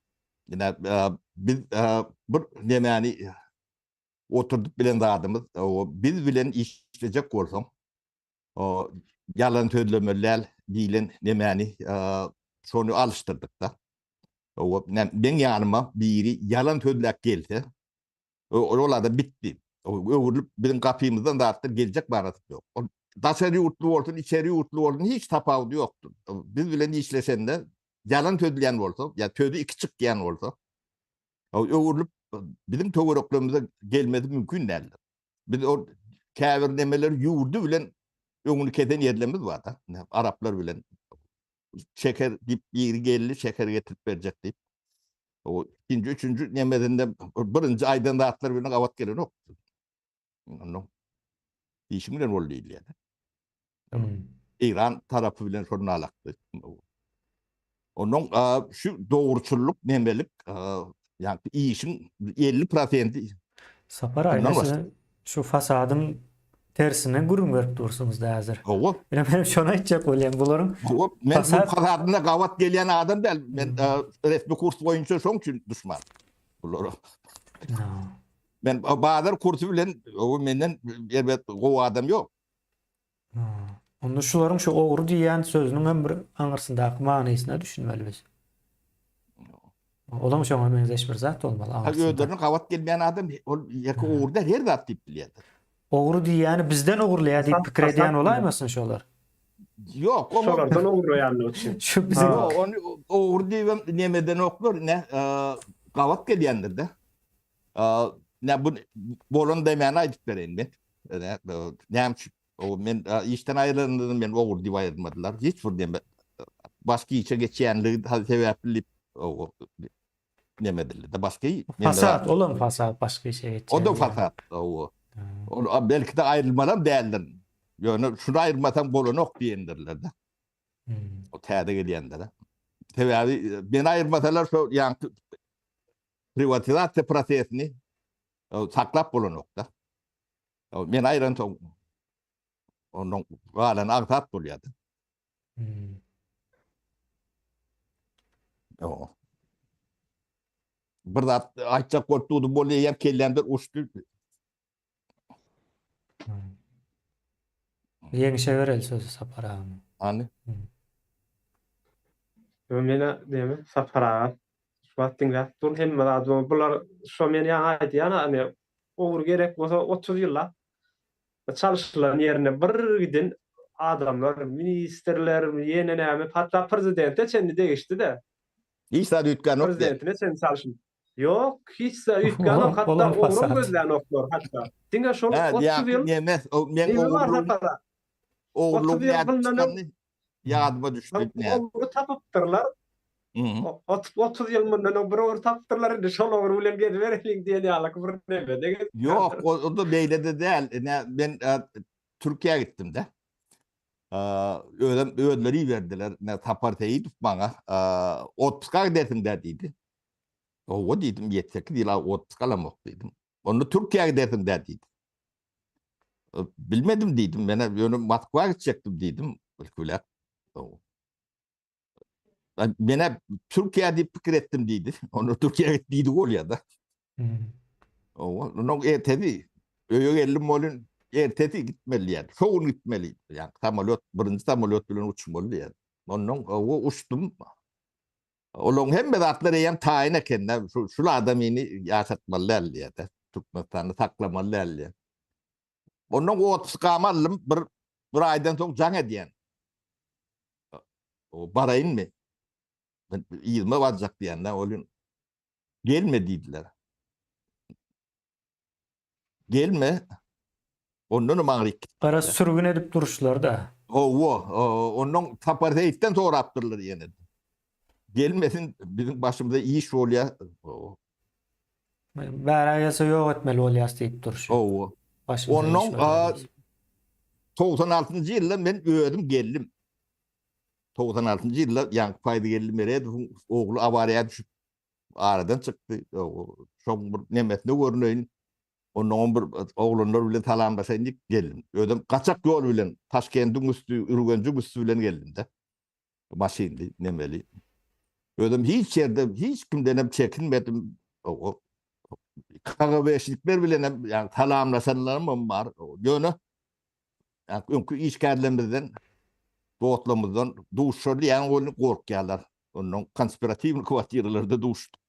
Bir tane bile. Sonra payda geldi bile duştuk. Bir ayet tüvür ettik. O da ne için geldin deyip Gönü git diye de. Git diye. O ne için soruyanlar. Git sen bilen yok diye de. O sen koyup giden diye vurdun yalak değil. Yem diye. Gönü bir yan uzundan ya basıp yatırlar diye. Hiç neme değil. Bir sağadan durma git. Haişe diyen demek dedi. Ondan sonra ayrılıp dağda dörttü çıkıp kayıttı. O edil şu gelişim yalak. Yönü iyi diyandan haberteyi çağırıptırlar. Onu hem işlep bir yerde ödü ofutturdu.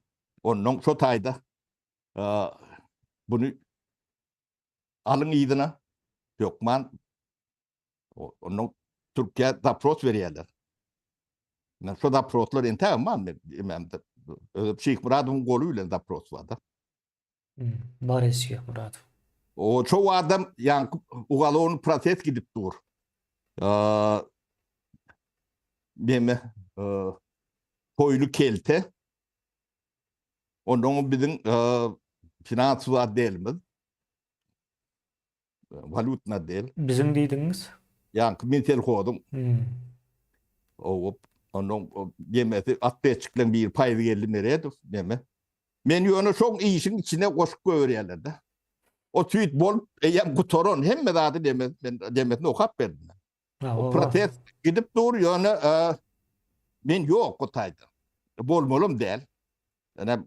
Yani finans valutna değilin başlığı var. Kıyızağı.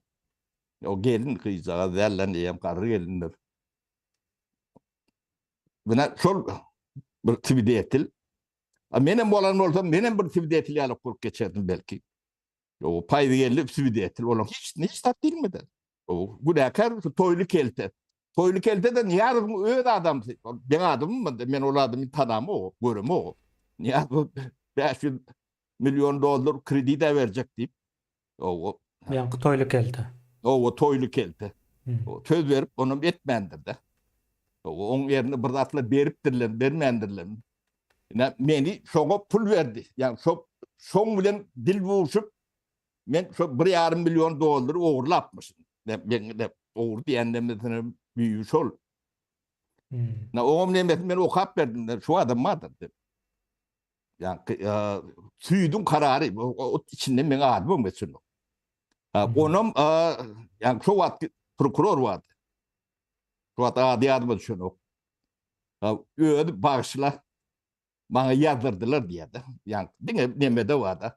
Ben şununla alak nemeni hayırına geçirttir deyip o yani ugalonu iş açıldı deyip neme verdiler. Yazdırdılar diye. Aşırı iftiyane şu vakti adım düşün. Hmm. O fikrimli yönü Türkiye'den beni alma için edilen neme. Baraz şu wagt nädip alacağını bilmän gyssaly adayda. Onu alıp bilmediler. Saparda eğitim çok için işten ayırdılar. Hmm. Var bolon demek oğurluğum şol başka ben ya oğurlayacak bolsam ehli Türkmenistan men elimde. Hmm. Soňky döwürlerde başga nemede çıkardılar sapara oğurluğun yerine. Hı hı. Ýa-ni neme diýip gelin gyzlara ırsarapdyr diýen bir metodlar var bularyň. O. Gelin gyzlara öz gelin gyzlara. O neme diýenler. Onun deyip bilerdiler. Men elimde 120 tane gelmeyi vardı kemin. Ah, şu wagtlar ýok ekende, soň çykdy sapara o. O soňky çykan neme metod.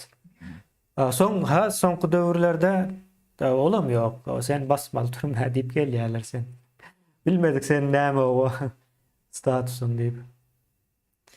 O Evet. ben bunu yankı gurrumu ben özüme aklayacak olup faydam yok diyor. Bolon faktaydı yani. O ben yankı bazar kursu bilen men oğru. Hmm. Fasat bir başga, Yo resmi kurs geçen bilen. zat bir başga-da. Ha. O. O şu günlerde bize de yurda gelmedi diýerler diye sapara. Şu O. wagt şu wagt hemme kim nemese öýündekiler ýa Türkmenistandaky ýakynlary gelme yurda diye edip bilsen aňyrak gitdi ya Ýewropa gitdi. O bana da şey Şey diyendi. deyip başladılar diye. Şu an tutuş Türkmenistan şeyler.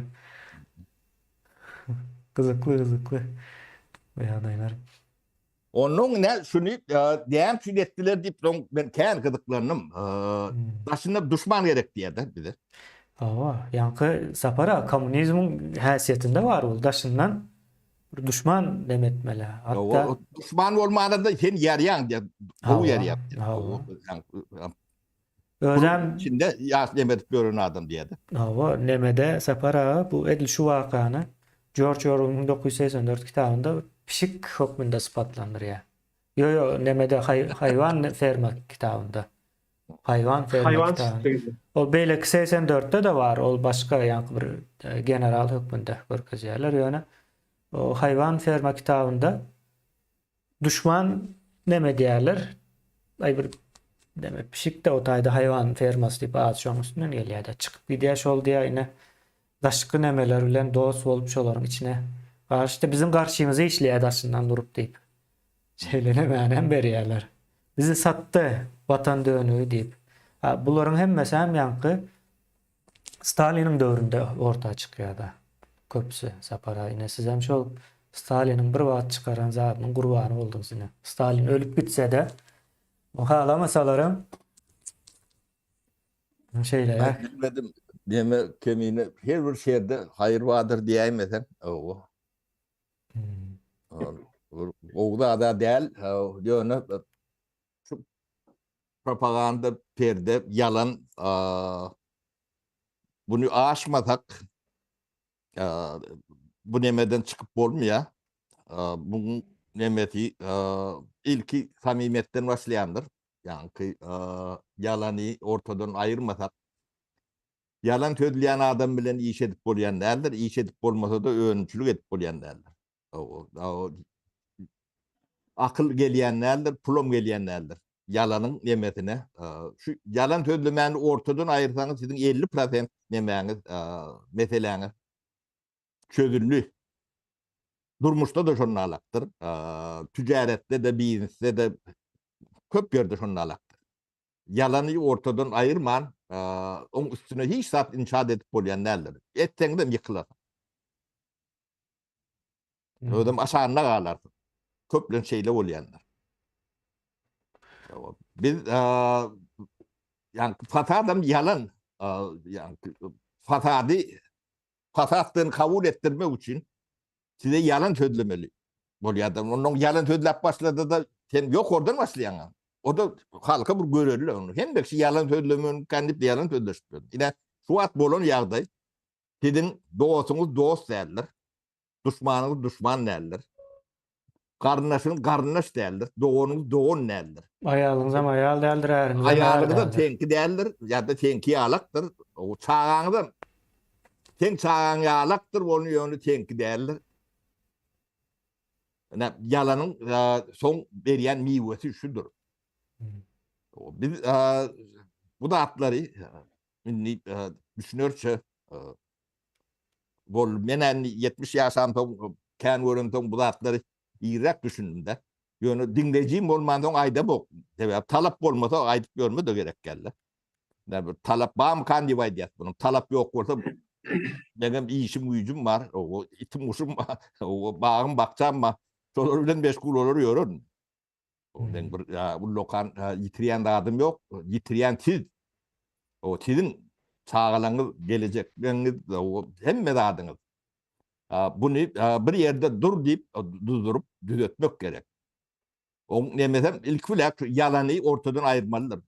Yalan sözlep gören adamını kolayında getirmeyen o düğünün doğunun kardeşim ortada kestin atın neme çöpü. Onlardan hiç vaktide netice olması mümkün değildir. O nefsin ağrın olup bu bir de kardeş ne edecek rahat deyip olur yalak sentimental nemelerinize koymalıdır. Tabii bedbahtçılıktan başka varacak yeri yok da. Ben bu topur kardeşlerimden, dailemden, nemelemden geçtim. Dekimenden ben ecem görülü o dailemden geç diyedi. Ulan birim adam derlerken geçkinin hiç nemet ben men oğlum olacak oldum. Ne? Ulan köpsü bağ varıp bilir şu tarafın adamlar men dailem. O. Böyle hani hakamın doğanları var. Ulan köpsüne geçtim ben nail kutuyorlar dedi. O ağızlarına aşk katıklap demedik görün. O ağa nemeler ken. Bu topur kardeşlerim var. Bağrından geçen ben becedim. Karanlık attın yani şu adam neme diyordu. Fasatlardan geçtik diyeniz yani. Bunu başkası çözüp bolyan nedir adamlar? O sapara. Ne ben yani doğum kardeşim yerbek görürdüm. Yanlış yan var olsa gönül geçenden hiç ne etme. Yanlış mı? Oğlum yalan söylemek. Benim için yalan söylemek ben düşmanlarım yerbek adam.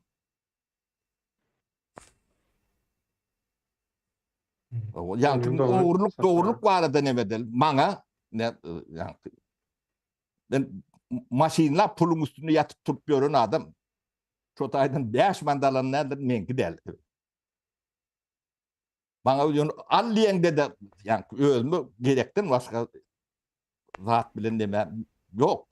Ben büyük kışık ettim şunlarla. Pulsuz da bolum yok. Ben onu hemen bir yerde kan pul. O pulun kazanmadığını biliyor. Değerli kazanmadığını biliyor. Biri bilen orta benim biliyor. Onu lavım diyorum yok. Yani ölüm kazanayan olsam benki.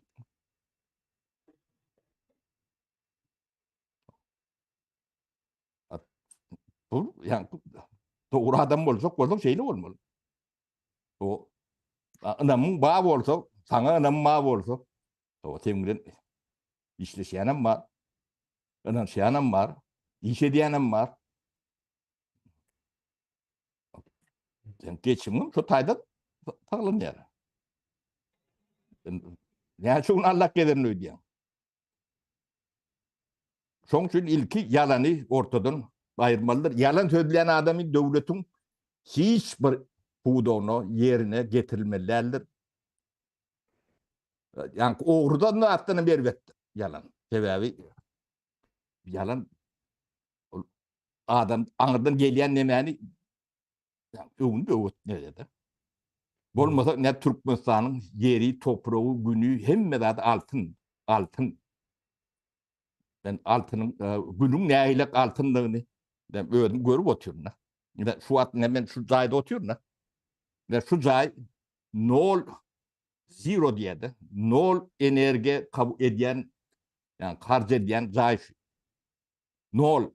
Ne bular ýalak jaý dünýäniň ýerisinde bar. Kän ýokdy. Şwediýede ýok. Bizim oblastymyzda da ýok. Şunun gazetlerim ýazýan. Özüm gün Şwediýede gün wam diýersiňiz. Men Krişamda paneller vardı. Ben 5.000 kilowatt yılı harc edýän bolsam, paneller 7.000 kilowatt demedi. O 2.500 kilowatt men daşna satýan gerek.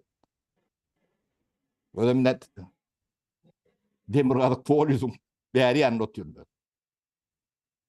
O Türkmenistan'da bun 10 etesi var.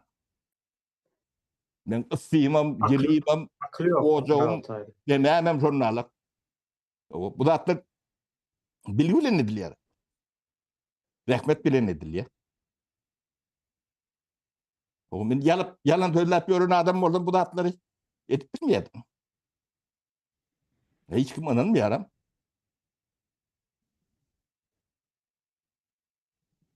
O Türkmenistan'ı onu deňeşdirip görýäňdir.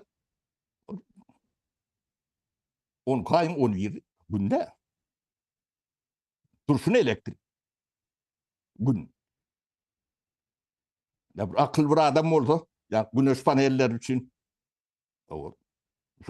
önümçülük için, yani salgıttan halat edýän mi? Ya boş edýän şu investitor şu taýyk para reala etip bolýar. Hem ben yalan söylep ýören ordan o taýyk barmýar o. O taýyk barmasa da sen güneş energiýasini urup bilen. Dalşy Türkmenistanyň hemme ýerine diýen ýalyk 80-90% ýerine.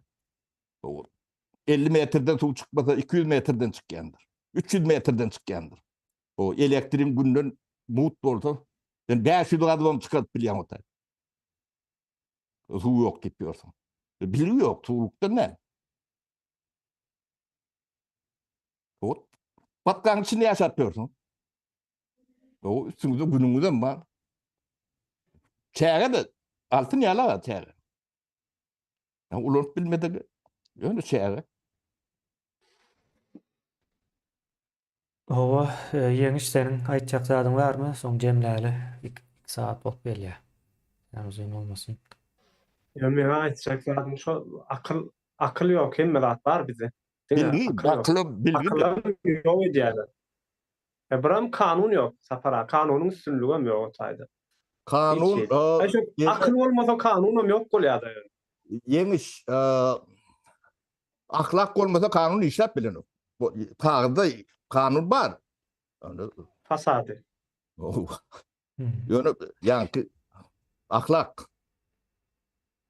Bir samimi deme bolmasa. Bular ahlak diýseniz hem ýalňyş düşünýär. O ahlakyň näme daxyl barkan diýje häzir kanun. O bir ahlakı ýöne bilinden aşağı nemet öğrenlerim ken o däldir. O. Kağıda hem bir at ýazyp bolýandyr. Yo ahlak Göçürüm ýazyp bolýandyr, bolmasa. ahlak ýa saparaň aýdany yalan. Ýa dogry dogry, ýalana yalan diýip bilmek ahlakdyr. Ya şu demesin üstüne vurulýar zaten. Ödüm altynyň üstüne oturýarsyň. O kağıdyň nevtiň bir gara bırak demedin. Ýöne howaty, ýa tebigaty altyndyr. Ulanyp bilen üçin.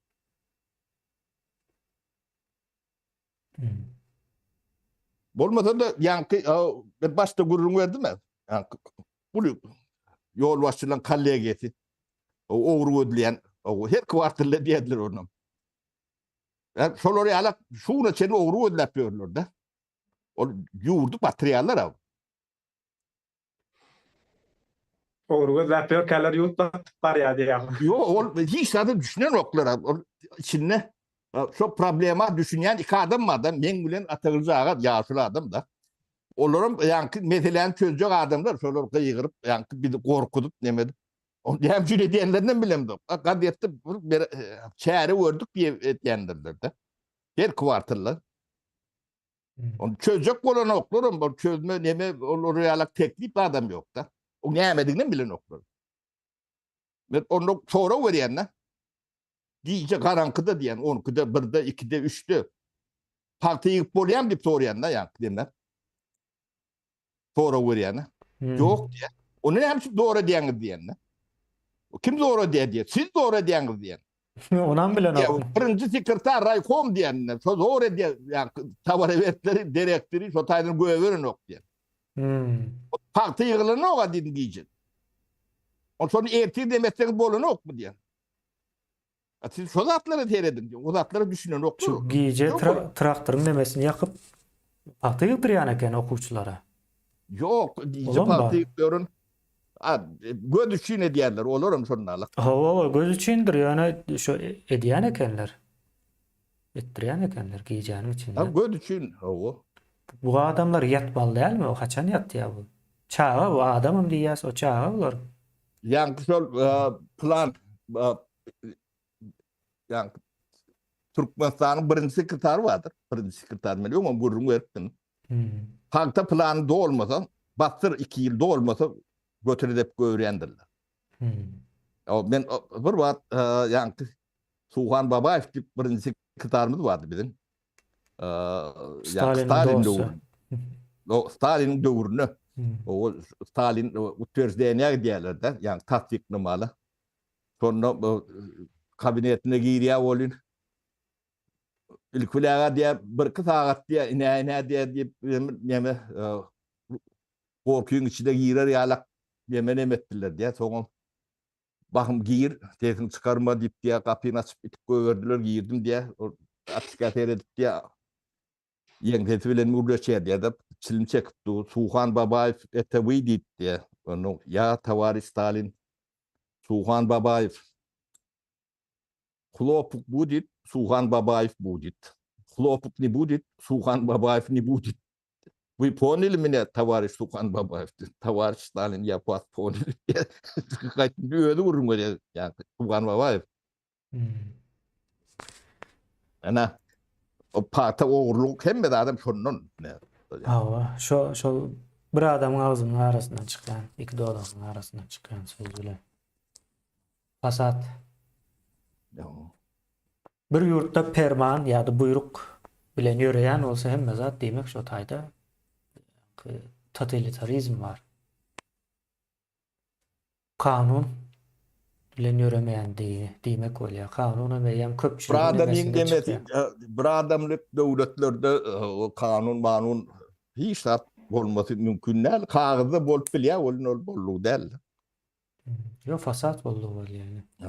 Yine Türkiye'de sonun şu an ne şu kutlayan ben Türk doğumlumdu. O yani açtılar yani siyasi depremi şu aşık bilirler. Bir adamlık demeden din malı İngulu edim attılar da. Yani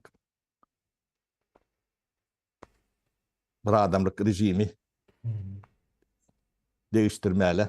Yani parlamenter sisteme geçmeli. Bir şans dörödü. Yani çoğundan kutlayan. Yani Demet Tukan beylek kulağım bilen sonra dinleyedim. Demine. Kılıçdaroğlu'nu. Ama ben hem görüp yetiştim Sapar abi hazır. Girip okap yetiştim bu arada. Gönefir'de Sapar abi. Yani kim taraflayın işleyat yenişine şeylere kurtar. Ben görmem alıptın berdi siz dinle. Yo şu bayram gidip dur yankı nemede. Bayram gidiyor. Ben çıkan sonra. Ana aklım yolu birdir. Ondan şu demokrat neme olunno. Çeren fan şeyler kendir sonsuzdur. Her meseleni yani ne ile kritik olunno da çözüp bolyanlar. Çözgüdü vardır. Çözgüdünü gözlemelidir. Yani yanlışan adam yanlışlığını düşünüp o iyidine aydanla demedenle sonra kabul edip bolyan şeyler dörötmelidir. Ona biz Maral ablamdık yanlışını ayttık. O iyine demetmesen Maral bitkiye deyip de. O da o düşünüptür. Olmasa ne iyi parti. Biraz geden olup nemeden olsa yani tarihin nemesinin aşağına galiyatta. O aynen Türkiye'de de täze döwür başlaýar. Ondan soň. Onun kutlayas, bu nemedir? Yani hadisedir. Yani ulu yani, yani değişip bilecek nemen nemestir. Birinci en ulu signallarının biridir. Onda jemläli. Gaýda. Bolya siz özüňiz urulacak bolup meni urulattınız. Ne onun da sağ olup Sapara size. Duruzup bolanak bolmasa görülecek. neme kendi durdu onu Sapara anaştık. Aa. Bugün sapara anaştık mesela. Ha, o bolya onda. Sağ olun. elmi dama asılvam duramok. Ha, Hmm. var ya. Sağ olun. Sapara. Bolya sağ olun, sağ olun. Yurttaşlar. Bolya.